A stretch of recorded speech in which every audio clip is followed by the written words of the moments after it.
Hi, I'm Angelica, and I'm here to do some interviews for our assignment in abnormal psychology. We are here in Green Hills Christian Fellowship, Northwest Satellite, and we'll ask some choir members about what is abnormal, their symptoms, and what is abnormal psychology in their own definition. Ano, abnormal ba? Siguro, abnormal, ito yung may mga sakit na tao, hindi katulad ng ibang tao na normal lang, di ba? Yung kunyari sa utak, ganun, biglang nagiging harmful sila. Yun, sa ibang tao. Yun ang mga abnormal.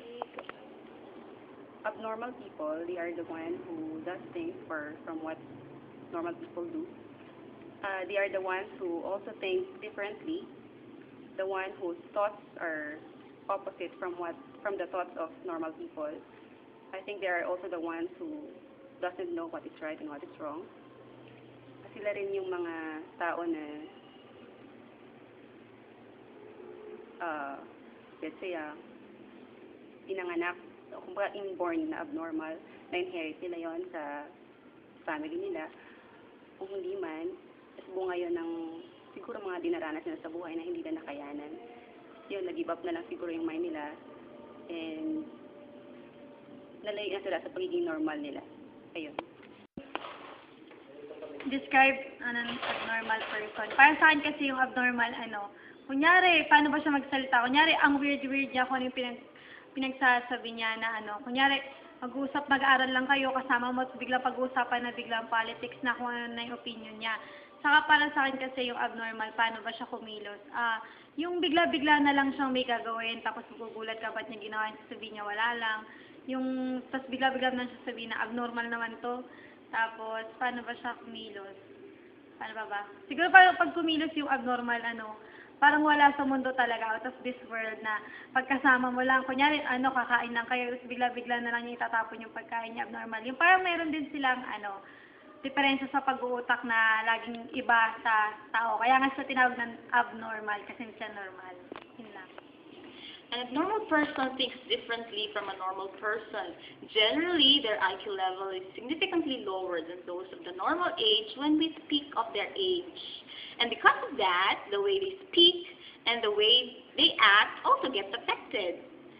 Most of them have mannerisms or tics, and they babble, and they cannot control also most of their body movement. So that's why we notice that sometimes they just move their hands like this, or tick their head like that, because it's the brain activities, and so it's related. So that's why it has a chain reactions of the way they think, and because it's the brain's activities, then it also affects the way they speak and the way they act. So that's all I can say. What are the causes of abnormals? Maybe through genes, tapos during the pregnancy of a mother, tapos marami siyang medications na tinitake, tapos sa environment na din. I think what causes abnormal behavior is the person's genes, social environment, or where he or she lives in or interacts with other people, his coping mechanism, or how one responds to stress. We can help them by understanding their condition. We can help them by accepting their disabilities with patience and perseverance. If you have enough money, we can send them to therapists who can help them in their condition. Usually, pag makakatulong ka sa abnormal person, usually kasi you need patience because abnormality they're of different kinds. Like for example, drug abuse, or when you binge eating ba yun? Saka yung anorexia, ganyan. And like insomnia. Usually, they look so normal, but then there's really abnormality in them. And sometimes their temper is affected. Also, their way of thinking is affected. That's why they become abnormal, because it's not their way of doing things and thinking is not the same as ours. Wherein we assume we're normal. Well, normal means we are with majority of the people.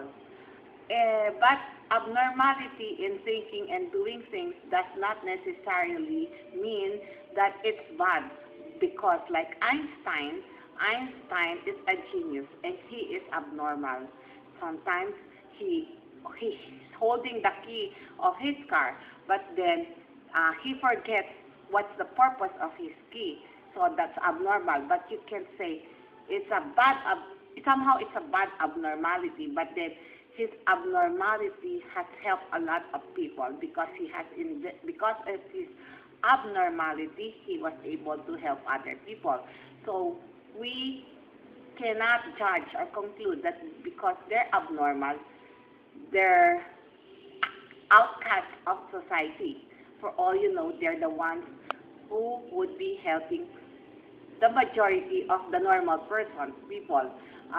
Abnormality is something below normal or above normal. So, below normal, then usually that's what we know of being abnormality, so we put them down. The abnormal psychology talks about the study of abnormal feelings, emotions, or thoughts that may affect how an individual deals with different kinds of stimuli. It may be a manifestation of a mental disorder, which can help clinical psychologists in diagnosing a mental disorder for that individual. Okay. So psychology is defined as the study of human behavior and human thought processes. So I believe abnormal psych is defined as the study of human behavior and thought processes of people with special needs such as ADHD, learning difficulties, and all the others. So that's all. Thank you. So that's it. We have heard different opinions from different people. Now it's time for me to meet my group mates, and let's go!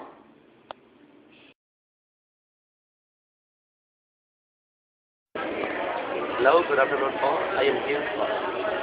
We are now in the lovely beach to do our assignments regarding our interview with our two new friends. And now, this is our assignment on how people address their abnormality. Therefore, we would like to interview two of our friends, and they will introduce themselves. I'm Sarah, call center agent from Acquire. Hi, I am Eric. I'm working at Great Education College, secretary to the registrar. Okay, thank you. This afternoon, our interview is that our assignment class assignment. What do you think? What are the causes of abnormality in people?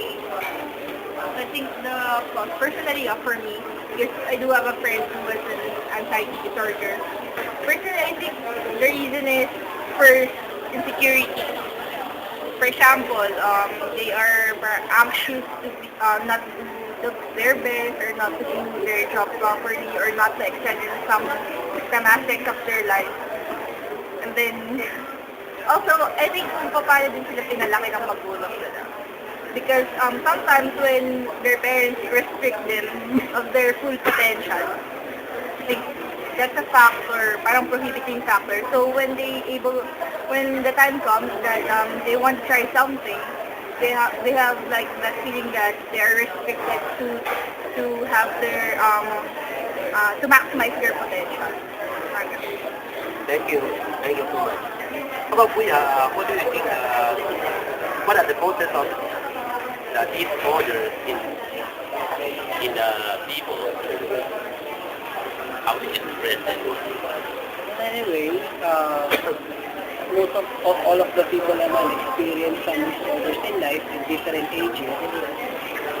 Sometimes they have this anxiety disorder, or we can also eating disorder, sort of that. In a level of, in a professional level, people who are working, sometimes the primary cause of disorder is stress. You work, sometimes if they are stressed, they have this eating disorder.